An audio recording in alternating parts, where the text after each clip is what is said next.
Welcome to Module 10. The content in today's module covers the gaseous state of matter. Module 10 will be discussed in one video, which will cover the following topics. First, we will introduce the kinetic molecular theory and the measurement of pressures of gases.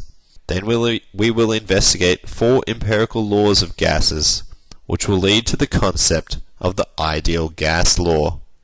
The learning outcomes for Module 10 are: identify the principle of the kinetic molecular theory, identify the different measurement units of gases, identify the different empirical laws of gases, and solve questions using the ideal gas law.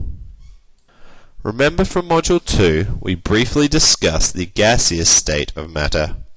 In today's lecture, we are going to expand on this topic.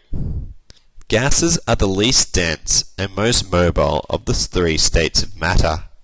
The study of the behavior of gases allows us to understand our atmosphere and the effects that gases have on our lives. To do that, let's investigate the kinetic molecular theory. The principal assumptions of the kinetic molecular theory are as follows. Gases consist of tiny particles. The distance between particles is large compared with the size of the particles themselves. Therefore, the volume occupied by a gas consists mostly of empty space. Gas particles have no attraction for one another. The kinetic molecular theory also states that gas particles move in straight lines in all directions, colliding frequently with one another and with the walls of the container. No energy is lost by the collision of a gas particle with another gas particle or with the walls of the container. All collisions are perfectly elastic. The average kinetic energy for particles is the same for all gases at the same temperature, and its value is directly proportional to the Kelvin temperature. So a higher temperature means a higher kinetic energy. The kinetic energy, or Ke, of a particle is expressed by the equation Ke equals half of mv squared. We use 4 parameters to describe a sample of gas, and this is what we call the measurement of gases. 1. The number of moles, or N. 2. The volume, which is always measured in litres.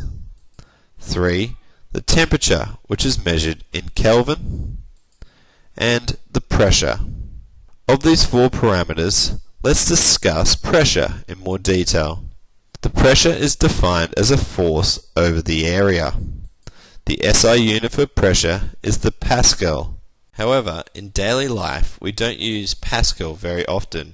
We normally use the atmosphere unit, ATM, or millimeter of mercury unit, mmHg.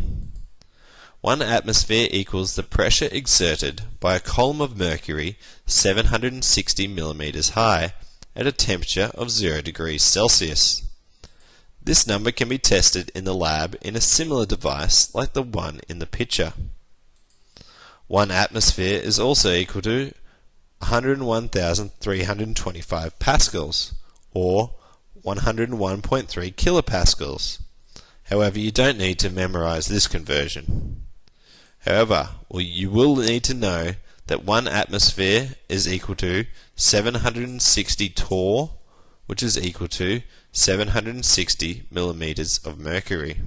The standard temperature and pressure, or STP, means that the sample of gas is at standard temperature, which is 273.15 Kelvin, or 0 degrees Celsius, and is also under atmospheric pressure, which is equal to 1 atm.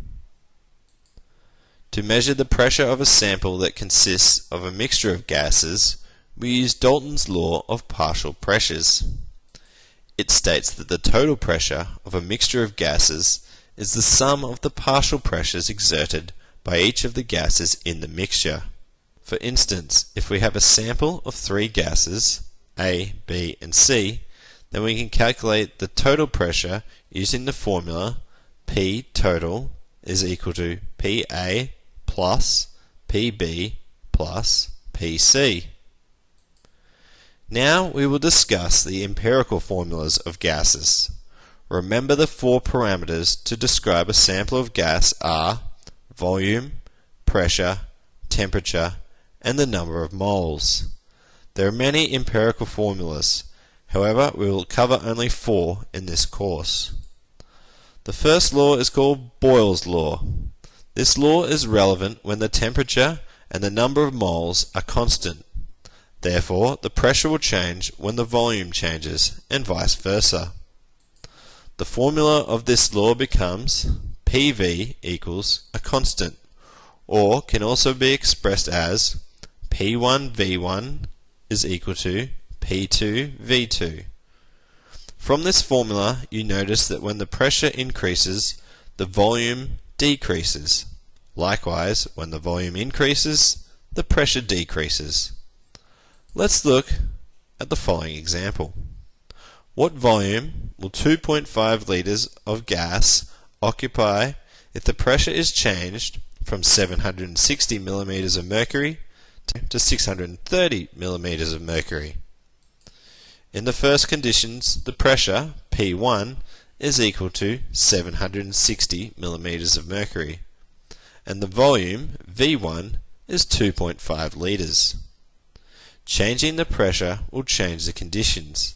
So under the new conditions, the pressure, P2, is 630 millimeters of mercury, and the volume, V2, is unknown. So we need to apply Boyle's law. P1 times V1 is equal to P2 times V2. You need to rearrange the formula to calculate the volume for the second sample, then we will get 3.2 litres. The second law that we will discuss is Charles' law. For this law, the pressure and the number of moles are constant. This law is related to volume and temperature and can be expressed as V over T is equal to a constant, or V1 over T1 is equal to V2 over T2. It is very important to use Kelvin as the unit for temperature. Let's see an example. 3 litres of hydrogen at minus 20 degrees Celsius is allowed to warm to a room temperature of 27 degrees. What is the volume at room temperature if the pressure remains constant? The first step to solve this question is to convert the temperature to Kelvin. This conversion factor is assumed knowledge. In the first condition we have V1 is equal to 3 litres, T1 is equal to 253 Kelvin, and T2 is equal to 300 Kelvin. V2 is the unknown.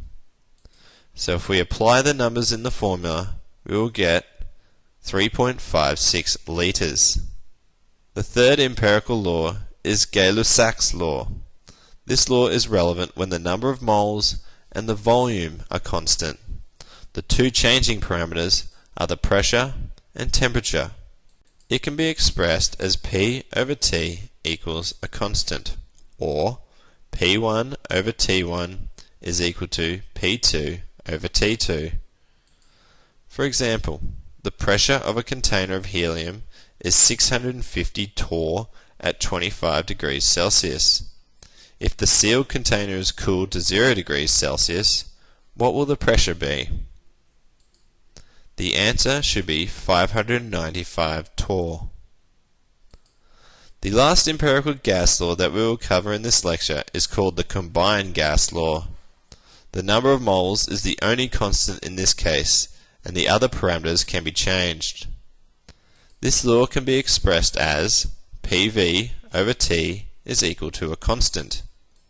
The P, V, and T relationships for a given mass of any gas may be expressed as a single equation, PV over T equals a constant. For problem solving, this equation is usually written as P1 times V1 over T1 is equal to P2 times V2 over T2. Let's look at an example. Given 20 litres of ammonia gas at 5 degrees Celsius and 730 torr, calculate the volume at 50 degrees Celsius and 800 torr. So P1 times V1 over T1 is equal to P2 V2 over T2. If we rearrange for V2, we will find the answer is 21.2 litres.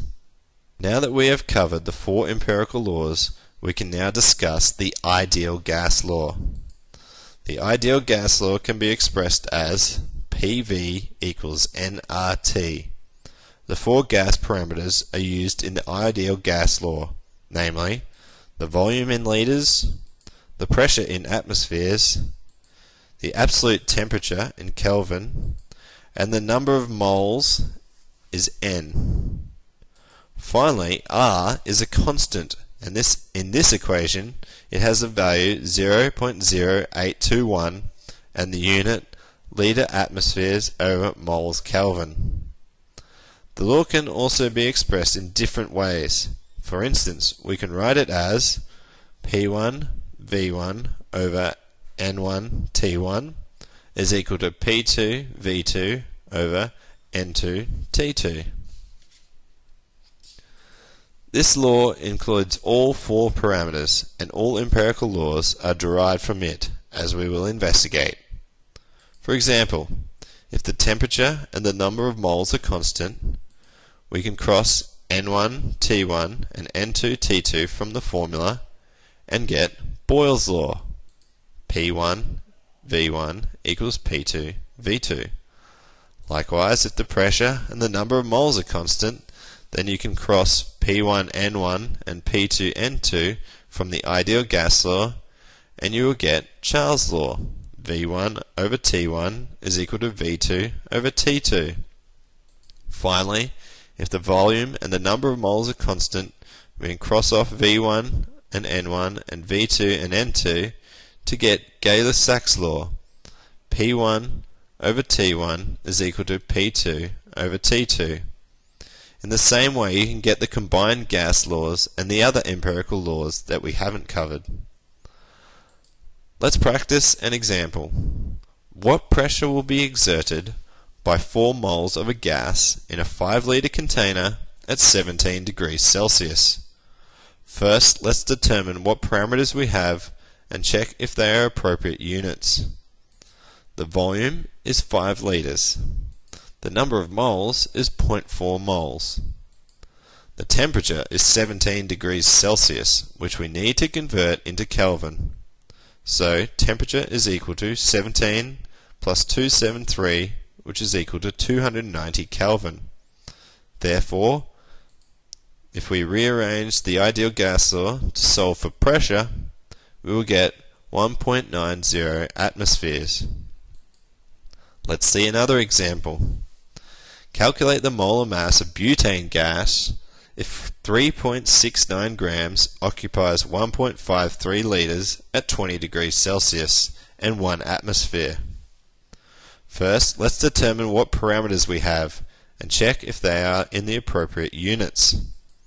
The pressure is 1 atmosphere, volume is 1.53 litres, and the temperature is 293 Kelvin. We need to calculate the molar mass. We have the mass, so we need to do the moles. We need to find the moles to do this calculation. Using the ideal gas law, we can now calculate the number of moles. Therefore, we rearrange for N and find out that it is 0.0636 moles. The molar mass is equal to mass in grams over the moles. So we get 58 grams per mole. Stoichiometric problems involving gas volumes can be solved by the general method we have previously studied in combination with the ideal gas law. In other words, we can use the same table we used earlier in the course and determine the number of moles and then use the ideal gas law. Let's practice one more example. What volume of oxygen at standard temperature and pressure can be formed from 5 moles of potassium chlorate? The chemical reaction is 2KClO3 gives 2KCl plus 3O2. The ratio of KClO3 to oxygen is 2:3. Therefore, the moles of oxygen produced is 0.5 times 3/2 is equal to 0.750 moles. Now we use the ideal gas law. To solve for the volume, it will be 16.8 litres. This is the end of Module 10. Please practice the weekly exercises in your textbook and the questions you find in your workbook. We will meet face to face in the tutorial session, and this will be your opportunity to ask any questions.